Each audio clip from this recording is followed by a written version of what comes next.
하나님의 은혜를 누리는 것이다. 할렐루야. 그렇습니다. 오늘도 믿음으로 주님이 다 이루신 복음의 은혜, 새 언약의 은혜를 누리게 되시기를 주님의 이름으로 축복합니다. 할렐루야. 요단강을 건너는 것이 이스라엘 백성들에게 있어서 꿈에도 소원이었어요. 40년 동안 광야에서 뺑뺑 돌았으니까 얼마나 광야 생활하기가 지루했을 것이고, 진짜 요단강을 건널 수 있는 것인가 아닌가 하는 그런 생각들도 많이 했을 거예요. 1세대들은 그러다 죽어갔지만 2세대들도 이게 진짜 되는 건가, 우리도 우리 부모님들처럼 광야에서 죽는 거 아닌가, 이런 생각을 했던 사람들이 많을 겁니다. 그런데 실제로 이제 요단강을 건너게 되니까 얼마나 감격이 되고 기쁘고 또 충만했겠어요. 요단강 건너는데 우리는 영적인 요단강을 건너서 가나안 천국으로 나가는 복된 신앙들이 금년에 활짝 열려지게 되시기를 예수님의 이름으로 축복합니다. 할렐루야.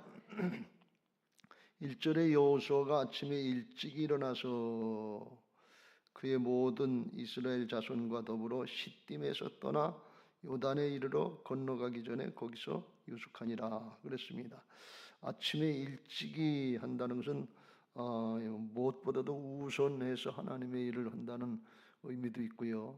이 아침 일찍이라는 때가 정확하게 어느 때인지는 알 수 없습니다만, 새벽기도 나오는 분들은 느끼실지 모르는데, 어둠이 걷히고 날이 이제 밝아오는 여명이 트는 그런 시간이 이 아침 일찍이라는 시간이에요. 그 시간이라고 그래요. 그러니까 어둠이 물러가고 빛이 오는 그런 모습이죠. 이건 이스라엘 백성들에게 있어서 영적인 상징적인 의미가 있는데, 광야 40년의 어둠의 세월이 지나가고 가나안 땅을 정복하는 빛의 세상이 온다. 새 은혜, 새 역사가 시작된다는 그런 모습인 것입니다. 우리에게도 새 은혜, 새 역사가 열려지게 되시길 주님의 이름으로 축원합니다. 어둠에 잡혔던 것들, 죄악에 잡혔던 것들, 알게 모르게 뺏긴 것들 우리가 많은데 그게 다 물러가고 빛으로 오시는 성령님의 역사가 우리의 심령 가운데, 우리의 가정 가운데, 목장과 지역 가운데 충만하시길 예수님의 이름으로 축복합니다. 할렐루야. 그런데 어디에서 시딤에서 떠나 요단에 이르러 그랬어요. 시딤이라고 하는 곳이 어느 곳인가 하면 광야 40년의 생활을 하면서 이스라엘 백성들에게 좋지 않은 기억들이 많은데 그 중에 하나가 시딤에서 일어난 일이에요. 출애굽 2세대들은 광야에서 복음의 체험을 민수기서 20장에 보면 거기서 했거든요. 민수기서 20장에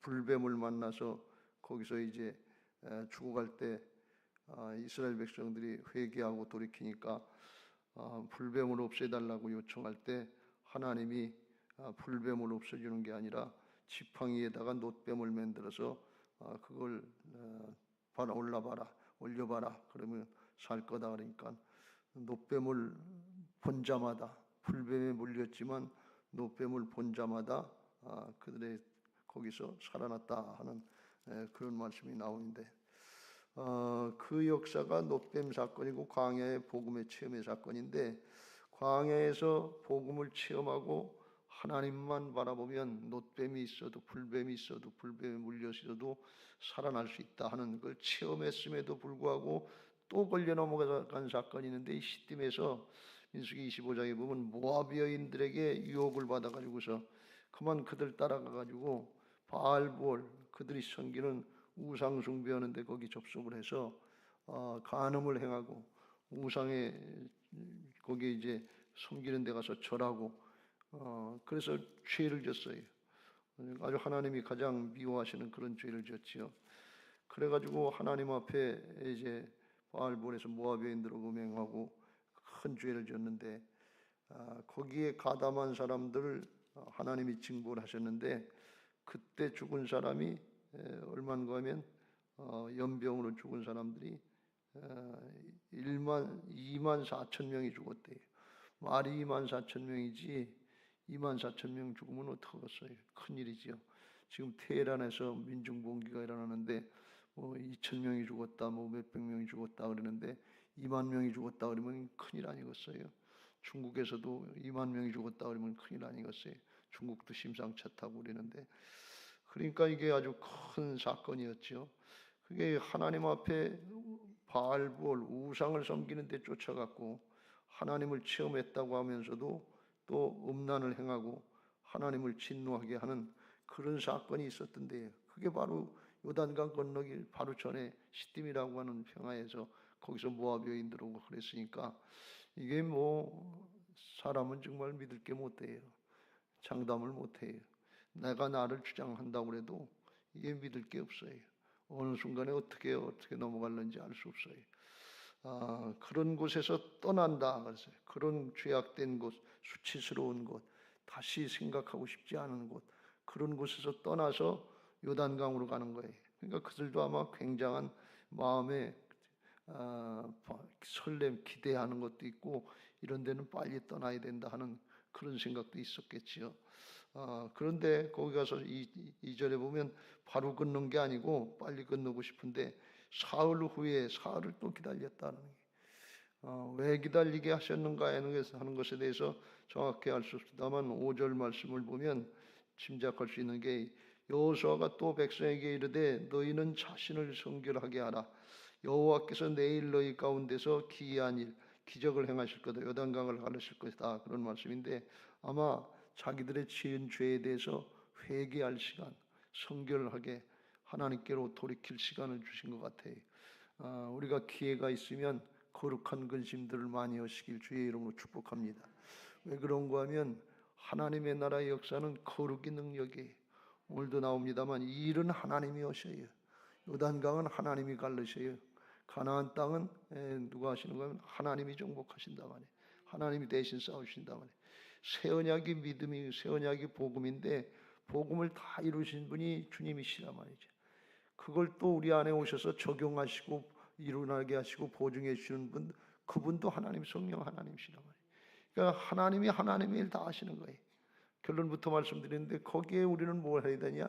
하나님이 마음껏 일하시도록 그냥 전적으로 싹 다 맡겨드리는 게, 이게 믿음 생활 잘하는 거예요. 왜? 주님이 다 이뤄놓으셨으니까. 또 이루어 주시겠다고 오셨는데 푸득푸득 아니라고 그러고 내가 주인 노릇하고 내 마음대로 내 욕심대로 하면 남는 게 뭐 있어요? 지나고 보면 알지만 남는 게 별로 없어요. 남는 것 중에 가장 크게 남는 게 사람이 돼야 되고 믿음의 사람이 돼야 되는데, 오늘 박정문 장로님 믿음의 사람 되게 해달라고, 우리 교회 그런 사람 많이 나오게 해달라고 해서 제가 기도 제목을 보고 기분이 좋았어야죠. 우리 장로님 기분 좋게 해주시네. 믿음의 사람이 돼야 되겠는가. 정말 하나님 앞에 설 때 뭘로 설 거예요? 근데 그 믿음의 사람의 기준이 뭔가 하면 하나님의 뜻대로 이루어질 수 있도록, 하나님이 다 좋은 건 다 이뤄놓으셨어요. 어저께 화요일날 저녁에 얘기했습니다만 다 이겨놓으시고 부활하시고 승리하셔서 좋은 건 다 가지고 우리 안에 오셨단 말이죠.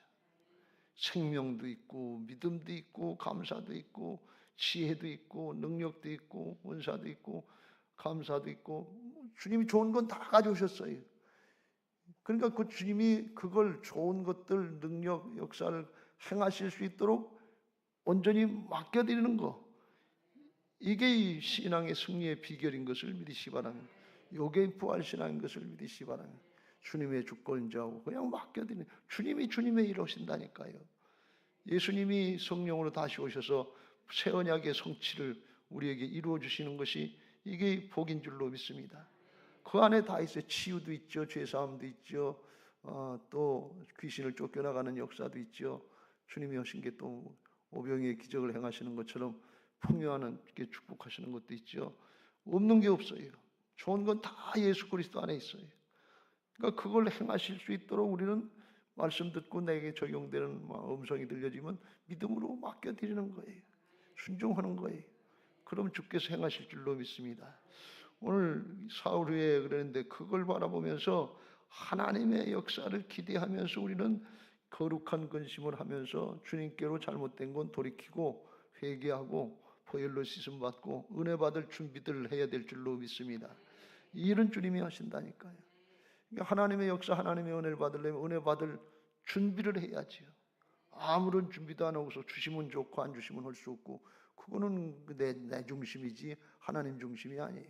하나님은 우리가 사모하면서 은혜 받기를 사모하면서 마음을 준비하고 몸을 하기를 원하시는 것을 믿으시기 바랍니다.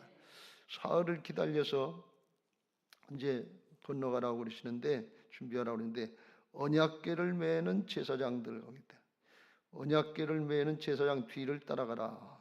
언약궤를 맨 제사장 따라가라는 건데, 언약궤에는 뭐가 들었는가 하면 그 의미를 조금 우리가 오늘 생각해 보려고 합니다. 언약궤에는 우리가 잘 아는 대로 십계명 돌판 2개가 들어있죠. 먼저 십계명 돌판 2개가 들어있는데, 십계명 돌판이 이게 어떻게 해서 거기 들어가게 돼 있는가 하면, 출애굽기 32장에 보면 첫 번째 하나님께서 새겨준 돌판 2개는 법궤에 못 들어갔어요. 왜 그런가 하면 이스라엘 백성들이 모세가 40일 동안 시내산에 올라가서 안 내려오니까 모세가 죽었다고 하면서 금송아지를 만들어 가지고 이게 하나님이다, 그리고 그걸 섬기니까 모세가 내려오다 화가 나가지고 그걸 내던져서 깨트려 버리고 그걸 부숴가지고 불에 태워가지고 그 물을 먹이겠다 그러는데, 이 32장 7절에 보면 하나님이 진노하셔서 이렇게 말씀하십니다. 여호와께서 모세에게 이르시되 너는 내려가라. 네가 애굽 땅에서 인도하여 낸 네 백성이 부패하였도다. 그들이 내가 그들에게 명령한 길을 속히 떠나 자기를 위하여 송아지를 부어 만들고 그것을 예배하며 그것에게 제물을 드리며 말하기를 이스라엘아, 이는 너희를 애굽 땅에서 인도해낸 신이라 하였도다. 그랬어요. 그게 금송아지가 하나님이라고, 신이라고 하는 겁니다. 그러니까 하나님이 진노하셔서 9절 10절에 이렇게 말씀합니다. 같이 읽겠습니다. 시작. 여호와께서 또 모세에게 이르시되 내가 이 백성을 보니 목이 뻣뻣한 백성이로다. 10절. 그런즉 내가 하는 대로 두라. 내가 그들에게 진노하여 그들을 진멸하고 너를 큰 나라가 되게 하리라. 너부터 다시 시작하겠다. 싹 쓸어버리고. 하나님이 이렇게까지 진노하셨고, 그리고 모세가 드리는 중보기도를 드리고 받으시고서 그렇지 않으면 용서해 주지 않으려면 저를 죽여 주옵소서 하니까 모세 기도를 들으시고 용서하시고 두 번째 이제 돌판을 새겨서 줬는데, 그 두 번째 돌판이 여기 들어가 있는 거예요. 그러니까 이 돌판의 의미는 이스라엘의 백성들의 죄성, 아주 극악한 죄성, 하나님도 잠시 잠깐 안 보이고 더디고 지체되면 참고 인내하고 기다리는 것이 아니라 그냥 자기들 육신대로 하는 이런 완악하고 뻣뻣한 완고한 그런 죄성을 상징한, 그걸 다스리려고 주시는 것이 그게 법이다, 그런 말씀이, 그런 의미의 배경을 가지고 있고요.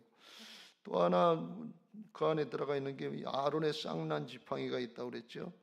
아론의 쌍난 지팡이는 언제 이게 배경이 되는가 하면, 민수기서 17장에 보면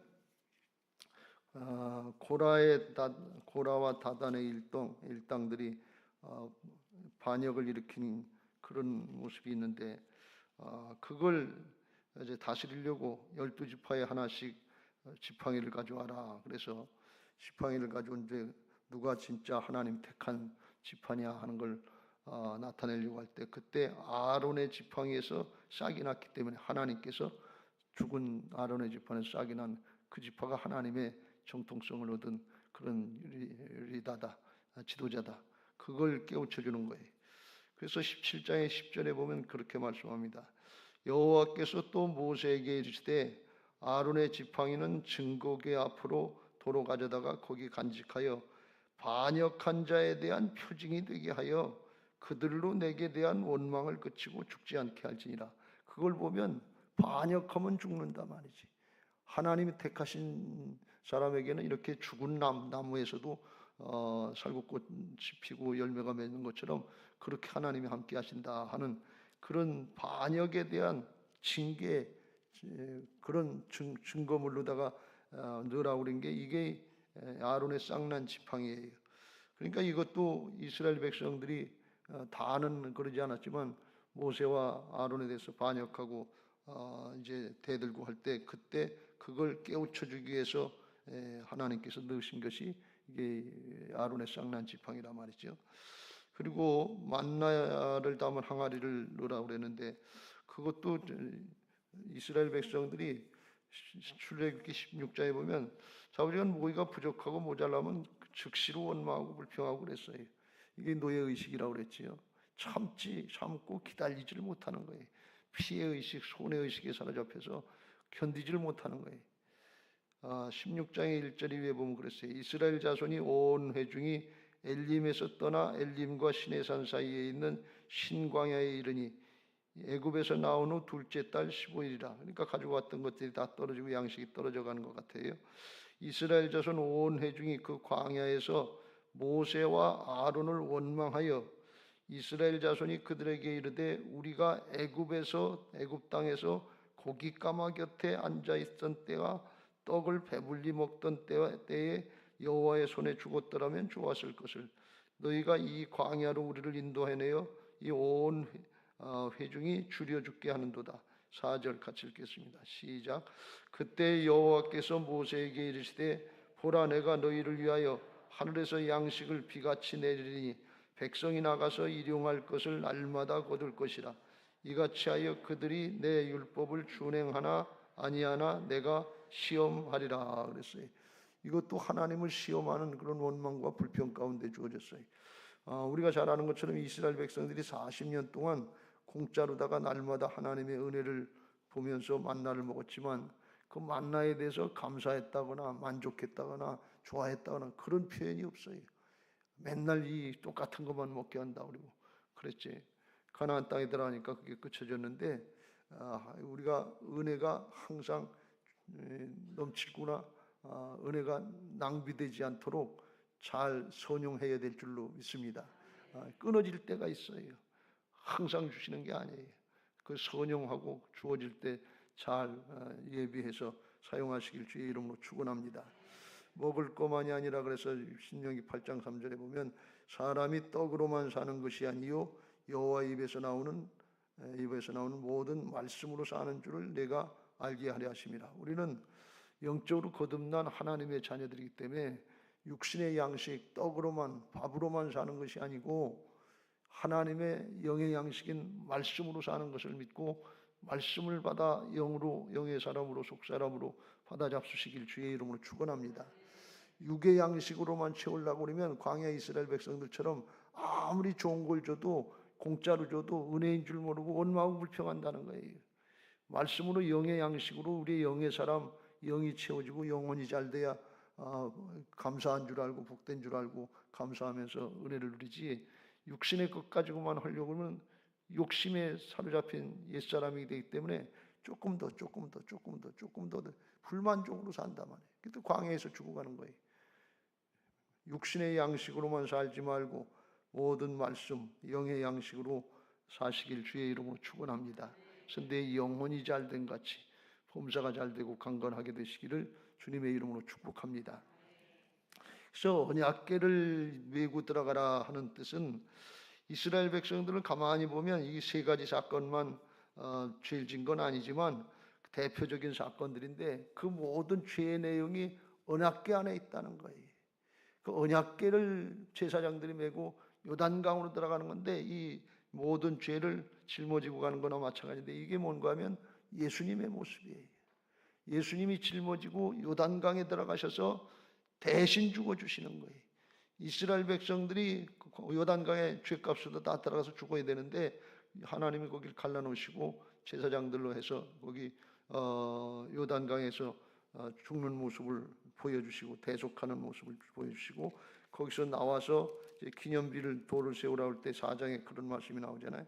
돌 12를 거기서 이제 제사장이 섰던 자리에서 가져 나와서 너희들이 요숙하는 것에 길갈에 먼저 갔다가 영원한 기념비를 세우라 그랬고 4장 9절 말씀에 보면 여호수아가 또 요단 가운데 곧 언약궤를 맨 제사장들의 발이 선 곳에 돌 12를 세웠더니 오늘까지 거기 있더라. 그래서 시딤 쪽에서 올 때 옛사람의 죄악으로 물들었던 사막에 옛사람의 죄악된 모습 그 12돌은 거기 요단강에다 세우고 거기 물에 수장됐어요. 그러니까 옛사람은 죽었다 그런 말씀이에요. 그리고 거기에 있던 요단강에 있던 12돌은 꺼내서 이제 가지고 간 거니까 그건 새 사람이 됐다 하는 거예요. 그 육신의 옛사람은 주님이 담당해 주시고 새 사람과 함께 일하시는 것을 말씀하는 것입니다. 그러니까 이건 뭘 상징하는가 하면 가나안 땅을 정복하려면 육신의 옛사람은 거기서 죽은 것을 알고 광야에서 육신의 옛사람이 하듯이 원망하고 불평하고 참지 못하고 인내하지 못하고 그냥 들이대고 대고 반역하고 했던 그런 모습들을 버리라 그런 말씀이에요. 그리고 새 사람 된 것처럼 하나님의 말씀에 따라 온전히 순종하면 하나님이 하나님의 역사를 이루신다는 거예요. 그걸 말씀하는 거예요. 그래서 우리가 요즘에 여호수아서 7장까지 봤습니다만 여리고성 싸움을 싸울 때는 큰 성, 견고한 성이지만 이스라엘 백성들이 군말 안 하고 들르지 말라고 하는 말씀 듣고서 하루에 한 바퀴씩 6바퀴씩 도고 하루에 한 바퀴 도는데 한 그 둘레로 이렇게 돌려고 그러면 한 3시간쯤 이렇게 걸렸을 거라 이렇게 짐작을 하는데 하루에 한 바퀴씩 6바퀴를 아침에 일찍 일어나서 돌고 일곱째 날은 7바퀴를 돌았으니까 3, 7, 20일 돈 시간만 얼마나 오래 걸리. 그러니까 이게 마지막 날은 보통이 아니죠. 그런데 힘들어도 어려워도 밥도 못 먹고 하고 그냥 덥고 땀이 나도 그래도 군소리 않고 돌았다 그런 얘기예요. 하나님이 일하실 걸 믿고 요단강 건너게 하신 하나님이 말씀대로 따르고 순종하면 하나님의 법궤를 앞세워서 하나님이 일하신단 말이지. 그걸 믿고 순종하고 나팔 불 때 소리치니까 하나님이 흔들어서 여리고성이 무너지게 하셨다. 그걸 나타내는 거예요. 그러니까 하나님의 말씀대로 따르고 순종하면 하나님의 말씀은 하나님이 이루신다 하는 거예요. 근데 그 다음에 아이성 싸움에 갈 때 거기에서는 정탐꾼들이 가보니까 이게 조그만 성이기 때문에 다 올라갈 거 없고 한 3,000명씩만 올라가면 되겠습니다. 그런 얘기를 듣고서 복을 듣고 여호수아가 하나님 앞에 물어보지도 않고 기도하지도 않고 사람의 방법을 따라서 3,000명을 보냈다가 거기서 패하고 36명씩 죽었다 그랬어요. 그러니까 하나님의 방법으로 하면 어렵고 힘든 일도 하나님이 해주시지만 쉽고 편하다고 자기 능력까지 할 것 같다고 그래서 사람의 방법을 따르면 안 된다 그런 말씀이. 왜 그래요? 그게 요단강을 건너온 이스라엘 백성들의 축복이요 특징이다 그런 말씀이. 요단강 건너기 전에는 그렇게 하면 하나님 징벌 하시고 그랬는데 그걸 요단강을 건너면서 이제 너희들의 육신의 옛사람은 죽었고 너희들 한 그 모습은 죽었고 새 사람으로 하나님의 말씀대로 온전히 순종하는 그 모습만 하면 하나님이 하나님의 일을 하신다 그런 말씀. 그걸 따라서 한 것이 가나안 정복의 거룩한 전쟁, 홀리워 영적인 전쟁의 특징인 것을 믿으시기 바랍니다. 근데 이게 오늘날 우리의 믿음 생활과 똑같다 그런 말씀이. 그 모든 죄를 다 지구 제사장들이 죽었는데 그걸 예수님이 공생의 사역을 시작하기 전에 십자가 지시기 전에 요단강에 가셔서 세례 요한에게 세례를 받으면서 세상 모든 사람들의 죄를 대신 지시고 죄 없으신 예수님이 세례 받으실 필요가 없거든요. 근데 죄를 다 예수님께 전가시키고 그리고 세례를 받고 하나님이 주님이 다 담당해 주신 줄로 믿습니다. 그게 상징으로 하고 그걸 나타낸 것이 구체적으로 나타낸 것이 십자가 부활인 것을 믿으시기 바랍니다. 그래서 오늘 하나님이 말씀하신 10절에 그랬어요. 여호수아서 3장 10절에 요단강을 건너게 하시는 이 사건으로 말미암아서 가나안의 7 족속을 너희 악에서 반드시 쫓아내실 줄을 이것으로써 너희가 알리라 그랬어요. 이건 무슨 말씀인가 하면 여기까지 인도하신 하나님이 여호와 이레로 에베네스를 인도하신 하나님이 여호와 이레도 인도하시지만 요단강을 건널 때 옛사람이 죽는 그 모습으로 순종하면 가나안 땅 정복은 그냥 따라오는 거다 그런 말씀이에요. 거기 요단강에 잠기고 죽을 때 하나님의 승리의 역사가 보장된 거다 그런 말씀이에요. 우리가 예수님이 십자가 지실 때 부활 저절로 된 건 아니지만 십자가 지실 때 부활의 역사를 하나님이 예비해 놓으시고 그렇게 승리하게 하신 것을 믿으시기 바랍니다. 그걸 우리가 신앙하면서도 그래서 우리들이 하나님 앞에 자기 십자가를 감당하려고 할 때 하나님이 부활의 역사, 생명의 역사, 승리의 역사를 보게 하실 줄로 믿습니다. 십자가의 역사에 포함됐다고 하는 것보다 거기에 이미 부활의 역사가 예정되어 있다는 말씀이에요. 그래서 우리는 십자가를 잘 감당해야 될 줄로 믿습니다. 고린도후서 4장 10절 이후에 우리가 항상 예수의 죽음을 몸에 짊어짐은 예수의 생명이 또한 우리 몸에 나타나게 하려 함이라. 죄악의 모습이 나타나야 되는 곳에 우리가 자기를 부인하고 십자가를 감당하면 예수님의 생명이 나타난다 말이에요. 우리 살아있는 자가 항상 예수를 위하여 죽음에 넘겨짐은 예수의 생명이 또한 우리 죽을 육체에 나타나게 하려 함이라. 12절 시작. 그런즉 사망은 우리 안에서 역사하고 생명은 너희 안에서 역사하니라. 그때 복음 전도의 생명력이 나타나는 것을 믿으시기 바랍니다. 이게 십자가를 거치면 부활의 역사로 연결된단 말이죠. 이 십자가를 거치는 것이 뭔가 하면 내 육신의 죄된 사람, 내가 주인으로 듣던 옛사람, 이걸 죽이라 그런 말씀이에요. 이걸 죽이는 것은 왜 죽이는가 하면 내 안에 오신 주님의 주권을 인정하고 주님이 마음껏 일하시도록, 주님이 하나님의 역사 복음의 언약을 마음껏 이루시도록 그냥 전적으로 맡겨드려라 그런 말씀이에요. 이게 주님의 주권을 인정하고 따라가는 부활신앙인 것을 믿으시기 바랍니다. 그 부활신앙은 하나님에게 우리 각자의 맡겨주신 사명과 형편에 있어서 직분에 있어서 자기를 부인하고 자기 십자가를 감당하는 부분이, 이게 우리가 주님의 주권을 인정하는 부분인 것을 믿으시기 바랍니다. 그러면 성령께서 우리를 붙잡고 일하신다. 사도행전에서 사도 바울, 사도들의 역사들도 다 그거예요. 주님의 말씀에 순종하면 성령께서 붙잡고 일하시는 거예요. 예수님의 공생에도 나는 스스로 아무것도 할 수 없다 그러면서 아버지께서 내 안에 하시는 말씀을 듣고 말도 하고 순종하면 하나가 아버지를 기쁘시게 해드림으로 하나님이 나와 늘 함께 하신다 그랬어요. 그러니까 주님께 맡겨드리는 거예요. 다시 한번 강조해서 말씀드립니다. 하나님의 일은 하나님이 하십니다. 내가 뭘 어떻게 할까 염려하고 근심하고 걱정하지 말고, 그 옛사람은 십자가에 죽었고 요단강에 죽었어요. 그러니까 이제 주님의 주권을 인정하고 온전히 순종하면 하나님이 우리를 붙잡고 가나안을 정복하게 하시고 영적인 싸움을 승리하게 하시고 우리 안에 오셔서 이루신 복음의 역사, 새 언약의 역사, 주님 안에 있는 예수 그리스도 안에 있는 모든 은혜와 승리의 역사를 이루게 하실 줄로 믿습니다. 할렐루야. 그 은혜를 누리는 게 복음적인 신앙이에요.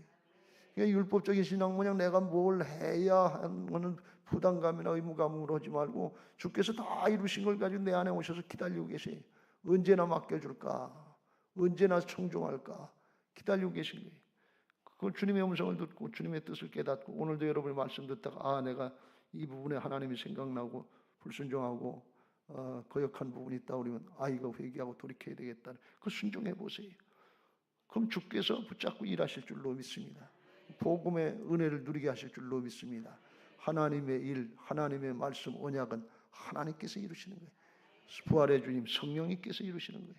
그러니까 올해 금년 한 해는 어떻게 하든지 맡겨드리자. 요단강 건너왔다.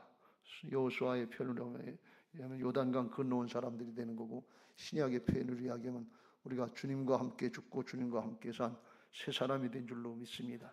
더 이상 죄의 종로로 터지 말고 복음의 은혜를 누리고 승리하는 신앙하시기를 예수님의 이름으로 축복합니다.